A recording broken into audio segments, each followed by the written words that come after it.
Hello students, sociology today के इस initiative में आपका स्वागत है। And as you know myself Partha.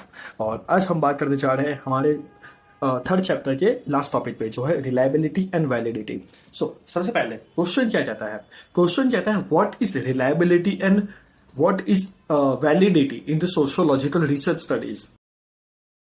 यानी कहने का मतलब यही है कि भाई रिलायबिलिटी और वैलिडिटी पे हमें बात करनी है, पर यहाँ ना एक हिडन डायमेंशन है जो अक्सर लोग मिस करेंगे।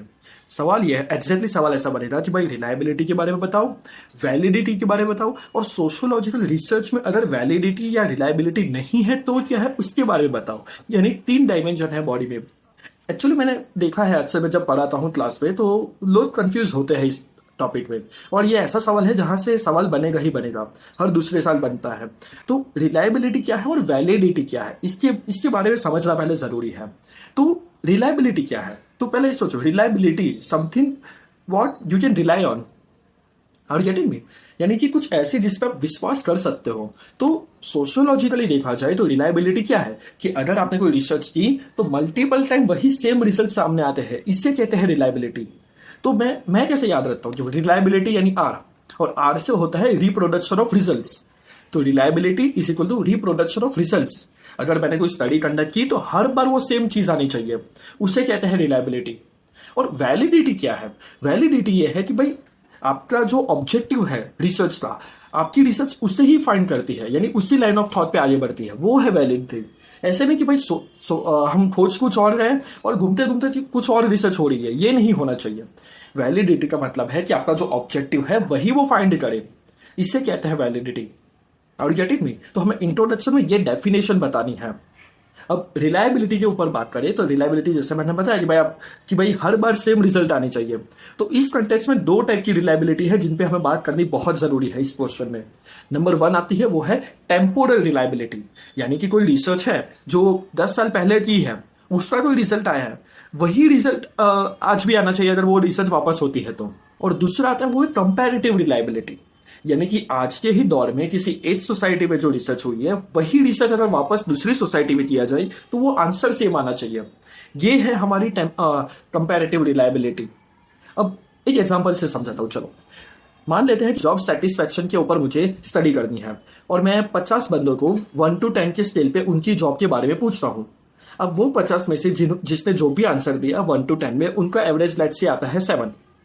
अब अगर वही चीज मैं अगर 2-4 महीने बाद वापस कंडक्ट करता हूं उन्हीं लोगों पे, और वापस से मुझे वो एवरेज 7 मिलता है, और गेट इट, 1 to 10 के स्केल में मुझे वही 50 लोगों पे 7 का रिजल्ट मिलता है, यानी कि मेरी जो रिसर्च है वो रिलायबल है, वो रिलायबिलिटी फैक्टर उसका बहुत हाई है। तो ये हमें बताना था हमारे first part of the body में। अब second part of the body क्या कहता है, वो है वैलिडिटी। वैलिडिटी का मतलब क्या है कि भाई जो भी मैंने जैसे पहले बताया, जो ऑब्जेक्टिव है वही आना चाहिए रिजल्ट में, ऐसा ना हो कि फिर कुछ और फाइंड कर ले। जैसे कि अगर यही चलो जॉब प्रोफाइल के ऊपर मैं अगर स्टडी करता हूं, अब वैलिडिटी पे करता हूं, तो यानी मेरा जो जॉब सेटिस्फेक्शन वाला जो सवाल है वो बहुत डायमेंशन होगा। मैं ऐसा नहीं बताऊंगा कि भाई 1 to 10 में सिर्फ रेटिंग दो, मैं यहाँ और भी डायमेंशन बताऊंगा कि भाई आपकी जॉब सेटिस्फेक्शन कैसी है, सैलरी कैसी है, जॉब प्रोफाइल कैसी है, आप उससे खुश हो कि नहीं, आपका जो पर्सनल रिलेशन है वो जॉब सेटिस्फेक्शन से कैसे अलाइन होता है। तो ये सारी चीजें मैं उनको पूछूंगा, तब जाके मुझे एक होलिस्टिक व्यू मिलता है। इससे कहते हैं सोशियोलॉजिकल वैलिडिटी। अब ये वैलिडिटी अब कॉन्टेक्स्ट के कंटेक्स्ट में भी हो सकता है या फिर कंटेंट के कंटेक्स्ट में भी हो सकता है, यानी कि आपके सवाल जो है उसके बेस पे भी हो सकता है या फिर रिस्पॉन्डर के जवाब के बेस पे भी हो सकता है वैलिडिटी। तो ये होगा हमारा बॉडी का सेकेंड डायमेंशन। अब आते हैं हमारे थर्ड डायमेंशन पे, जो एक हिडन डायमेंशन है, यहाँ लिखा तो नहीं है पर हमें लिखना जरूरी है, ये मैंडेटरी हो जाएगा। वो ये है कि भाई सोशियोलॉजी में अगर रिलायबिलिटी या फिर वैलिडिटी नहीं है तो क्या होगा, ये बताना बहुत जरूरी है। यानी कि अगर मान लेते हैं कोई रिसर्च है वो हर बार सेम चीजें दोहराती है और वो हमारे ऑब्जेक्टिव से अलाइन नहीं है, तो यानी कि उसमें रिलायबिलिटी तो है पर वैलिडिटी नहीं है। ये बहुत बुरी चीज है, क्योंकि ये फिर वो स्टडी फेल हो जाएगी, क्योंकि हम जो चाहते हैं वो खोज ही नहीं पा रहे, भले ही वो रिजल्ट मल्टीपल टाइम सेम आता है, उसका कोई फायदा नहीं है। ऑन दी अदर हैंड, अगर जो हम खोज रहे हैं वही हमें रिसर्च में मिलता है पर वो रिलायबल नहीं है, यानी कि वो मल्टीपल टाइम स्टडी करने के बावजूद वो सेम रिजल्ट नहीं आता, फिर भी वो काम का नहीं है। और गेटिंग में यानी कि उसका वैलिडिटी तो है, हम जो खोज रहे हैं हमें वही मिल रहा है, पर वो रिलायबल नहीं है क्योंकि हर बार रिजल्ट्स चेंज हो रहे हैं, तो ये भी नहीं चलेगा। तो इट्स आइडियल एक जो परफेक्ट सोशियोलॉजिकल तरीके से माना जाएगा जिसमें रिलायबिलिटी भी हो और वैलिडिटी भी हो, यानी कि हम जो खोज रहे हैं हमें वही मिले और वो भी बार बार मिले। तो हमें ये चीज समझाना बहुत जरूरी है। आप चाहो तो कोई एग्जांपल ले सकते हो, लेट्स से कोई कोई आसान से एग्जांपल से मैं समझाता हूँ कि मान लेते हैं कि भाई इंडियन सोसाइटी में वुमन के कंटेक्स्ट में मुझे स्टडी करनी है कि भाई वुमन इंडिपेंडेंस कैसी है। तो भाई रिलायबिलिटी क्या होगी कि भाई मेरी जितने भी पार्टिसिपेंट्स हैं, जैसा कि 100-200 में जिनको भी स्टडी कर रहा हूँ, तो मल्टीपल टाइम वही रिजल्ट लाए despite having the time gap. At the same time मैं जो खोज रहा हूँ मुझे उसका जवाब भी मिले। ऐसा ना हो कि भाई मैं पैट्रियार्की को स्टडी कर रहा हूँ पर वो जवाब दे रही है कि भाई मेरी सास मुझे बहुत परेशान करती है एंड सो ऑन। तो ये वैलिडिटी नहीं है, उसका मुझे कोई काम नहीं है सोशियोलॉजी में। Are you getting me? तो हमें इस तरीके से पूरा क्वेश्चन समझाना है, फिर हम कंक्लूजन पे जाएंगे। और कंक्लूजन हमारा वही रहेगा, भाई सोशियोलॉजी को एक ऑब्जेक्टिव साइंस बनाने के लिए या फिर एक स्पेशल साइंस बनाने के लिए हमें रिलायबिलिटी और वैलिडिटी दोनों जरूरी है।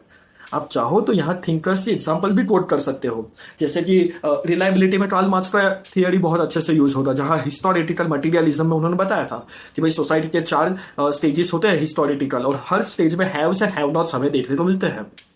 यह है रिलायबिलिटी कि भाई टाइम वाइज उन्होंने स्टडी की और हर स्टडी में सेम चीजें भी देखने को मिली। जबकि मैक्स वेबर वाली वैलिडिटी के कंटेक्स्ट में मैक्स वेबर की थियरी यूज कर सकते हैं, प्रोटेस्टेंट एथिक्स वाली, कि भाई उन्होंने सर्च किया कि भाई यूएसए का जो सोसाइटी है वही आइडियल सोसाइटी है कैपिटलिज्म को बनाने के लिए।